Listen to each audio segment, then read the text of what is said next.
कैसे हैं आप सभी। आई होप कि आप लोग अपने वेकेशन के साथ साथ अपनी ऑनलाइन क्लासेस को भी इंजॉय कर रहे हैं। ठीक है, तो आज क्लास 12 के बिजनेस स्टडीज में हम लोग पढ़ने वाले हैं यूनिट नंबर 12 कंज्यूमर प्रोटेक्शन। वहां पर हम जानेंगे कि मीनिंग ऑफ कंज्यूमर क्या होता है and importance of consumer protection. Okay, let's start right now. First of all, what is the meaning of consumer protection? It means it provide the protection to the consumer. ये क्या करता है बेटा?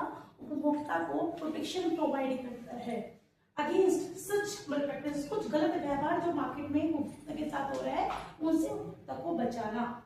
कैसे गलत व्यवहार? अडल्ट्रेशन मतलब मिलावट हो गया, पुअर क्वालिटी ऑफ गुड्स का मतलब घटिया क्वालिटी की वस्तुएं बेचना, शॉर्ट मेजर्स, अंडरवेट, क्वांटिटी से कम जो है सामान बेचना, creation of the artificial scarcity, जानबूझकर के किसी वस्तु की शॉर्टेज क्रिएट करना ताकि उसके प्राइसेस इंक्रीज कर जाए, उसे बेचा जाए मार्केट में। तो इन सबसे ही प्रोटेक्शन देना किसको? कंज्यूमर को, दैट इज कंज्यूमर प्रोटेक्शन। उसके बाद फिर आता है what are why are this important, क्यों इंपॉर्टेंट है कंज्यूमर प्रोटेक्शन देना? तो इसके दो पॉइंट ऑफ व्यू, एक होगा consumer point of view and the another is from the point of view of business. अगर कंज्यूमर के पॉइंट ऑफ व्यू से हम आपसे जानें कि why is consumer protection important, तो first point is consumer ignorance. Consumer के साथ एक गलत व्यवहार हो रहा है मार्केट में, उसका एक्सप्लॉइटेशन हो रहा है, लेकिन कंज्यूमर उसके बावजूद भी वो चुप है, वो आवाज नहीं उठा रहा है। That's why we need consumer को प्रोटेक्शन देने की।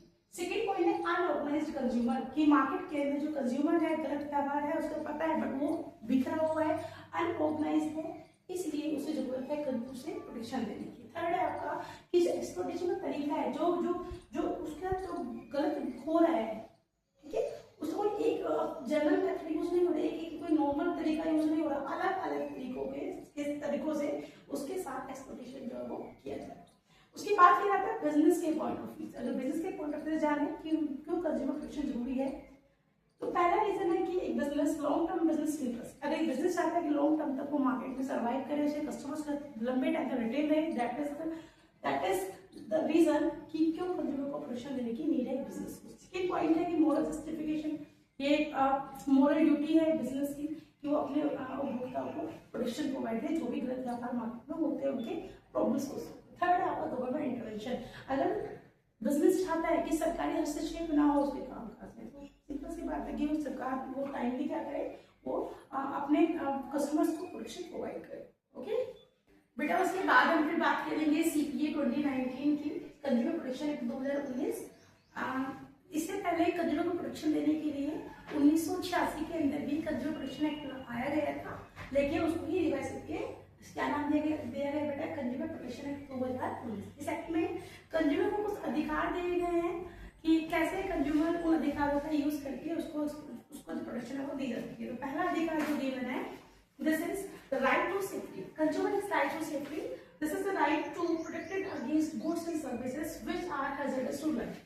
उपभोक्ता के पास अधिकार है कि वो वस्तुएं जो जीवन के लिए हैजर्डस नुकसानदायक होता है, उन वस्तुओं से सुरक्षा पाने का अधिकार है। Number 2, right to inform.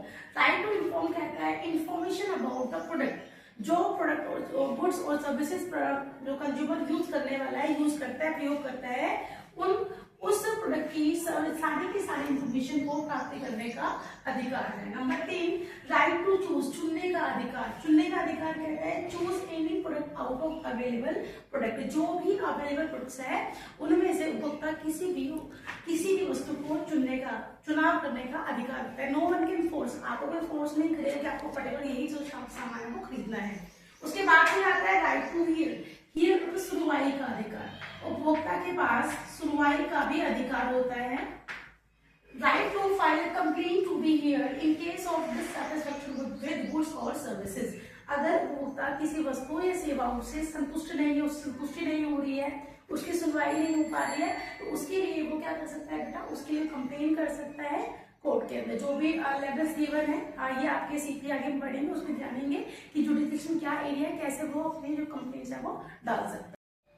उसके बाद फिर नेक्स्ट साइड होगा right to seek redressal. Right to seek redressal कहता है आपका कि every consumer has right to get the relief in case the product और services fall short of his expectation और इज डेंजरस। प्रत्येक उपभोक्ता के पास अधिकार है कि अगर जो प्रोडक्ट और सर्विसेज वो यूज कर रहा है, अगर वो उसकी उम्मीदों पर खरा नहीं उतर रही है, वो कम पड़ जाते हैं या पूरी नहीं है, या फिर वो जो प्रोडक्ट और सर्विसेज है वो डेंजरस है, खतरनाक है, तो उन सभी से क्षतिपूर्ति, उन गुड्स और सर्विसेज की वजह से क्षतिपूर्ति होती है, उस क्षतिपूर्ति पाने का उसे अधिकार होता है। नेक्स्ट है आपका right to be consumer education. कंज्यूमर के पास अधिकार है to acquire the knowledge of his right and the relief available, कि सीपी में क्या राइट्स गिवन है, क्या रिलीफ गिवन है, उन सब की इंफॉर्मेशन प्राप्त करने का अधिकार। This is the right to consumer education. Okay, thank you बच्चों।